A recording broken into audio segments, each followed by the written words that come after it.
ইতিহাসের পাতা ঘাটতে গিয়ে নেইমারের ইতিহাস দেখলে আপনি আঁতকে উঠবেন। ফুটবল ইতিহাসে সেরা কামব্যাকের গল্পটি এই মহানায়কের নামেই লেখা আছে। শেষ 5 মিনিটে দুর্ধর্ষ 3 গোলে অবদান রেখে সে বুঝিয়ে দিয়েছিল ফুটবল তার পায়ের জাদু। সেদিন অবাক হয়েছিল মাঠে থাকা হাজার হাজার দর্শক, কোচ, এমনকি সতীর্থ লিওনেল মেসিও। সবাই অবাক হয়ে তাকিয়েছিলেন ব্রাজিলিয়ান এই সুপারস্টারের দিকে। কি হয়েছিল সেদিন? 5 মিনিটে নেইমার কি করেছিল? কেনই বা এই সময়টাকে বলা হয়ে থাকে ইতিহাসের সেরা কামব্যাক? চলুন বিস্তারিত দেখি। উয়েফা চ্যাম্পিয়ন্স লিগের রাউন্ড 16 কোয়ার্টার ফাইনালের লক্ষ্যে মাঠে নেমেছিল পিএসজি বনাম বার্সেলোনা। নেইমার, মেসি, সুয়ারেজের মতো ভাগা ভাগা তারকা থাকতেও প্রথম লেগে পিএসজি 4-0 ব্যবধানে হারিয়েছিল বার্সাকে। অর্থাৎ দ্বিতীয় লেগে বার্সাকে ম্যাচ জিতে করতে হবে 5টি গোল। সবাই হাল ছেড়ে দিয়েছিল। স্বাভাবিকভাবে এমন ব্যবধানে ম্যাচ জিতা সত্যি অসম্ভব, কিন্তু সেদিন ব্রাজিলের এক নায়ক বলেছিল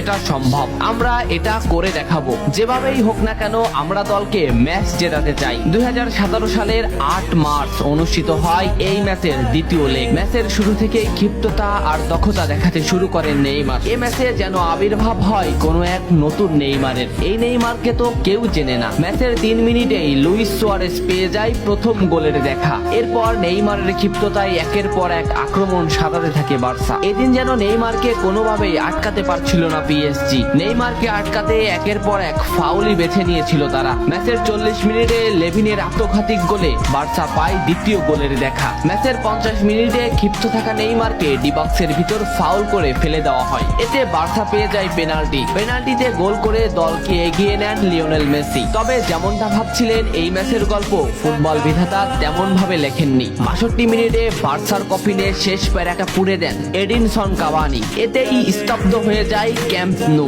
আশা ছেড়ে দেন বার্সা কোচ লুইস এনরিক। শুধু কি তাই, স্তব্ধ হয়ে যান লিওনেল মেসিও। তবে সেদিন একজন দমে যায়নি। নামটা কি কমেন্ট করে জানান। বার্সা গোল হজমের পর লিওনেল মেসি ম্যাচের সম্পূর্ণ দায়িত্ব দেন নেইমারের উপর। আবারও শুরু হলো খেলা। ডি বক্সের বাইরে নেইমারকে ফাউল করে ডি মারিয়া। এই পজিশনে 88 মিনিটে বার্সা একটা ফ্রি কিক পায়। তবে এই ফ্রি কিকের দায়িত্ব নেইমারের কাছে বুঝিয়ে দেন মেসি। শট করেন নেইমার এবং করেন অসাধারণ গোল। এই ফ্রি কিকটা বার্সার ইতিহাসের সেরা ফ্রি কিকের একটি হয়ে রয়েছে। এর 2 মিনিট পর সুয়ারেজকে আঘাত করে পেনাল্টি পায় বার্সা। পেনাল্টি নিতে আসেন নেইমার জুনিয়র। সেদিন বার্সা নেইমারের উপরই আস্থা খুঁজে পেয়েছিল। পেনাল্টিতে অসাধারণ গোল করেন নেইমার। এমন পরিস্থিতিতেও 5 গোল করে ম্যাচ সমতা এনেছে বার্সা। এর কিছু সময়ের পরে চলে আসে সেই মাহিন রক্ষণ। ম্যাচের এই মোমেন্টটা লক্ষ্য করুন। ডি বক্সের কিছুটা সামনে নেইমারের পায়ে বল। নেইমারকে আটকাতে গেল প্রতিপক্ষের একটি খেলোয়াড়, কিন্তু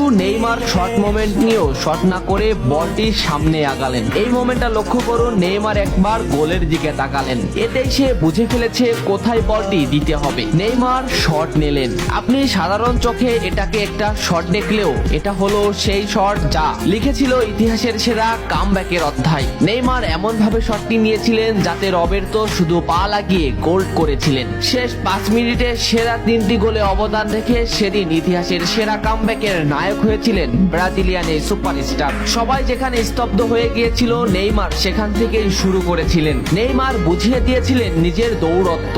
ইতিহাসের সেরা কামব্যাকটা বার্সা নেইমারকেই উৎসর্গ করেছিল। এ ম্যাচে নেইমারের পারফরমেন্স ছিল আকাশচুম্বী। মাঠে থাকা দর্শকরা শুধু নেইমারের দিকেই তাকিয়েছিলেন। নেইমার এমনই, যখন জ্বলে ওঠে তখন সব পুড়িয়ে দেয়, সব তছনছ করে ফেলে। ইতিহাসের সেরা কামব্যাকের নায়ক সেদিন পিএসজি কে হারিয়ে বার্সার সমর্থক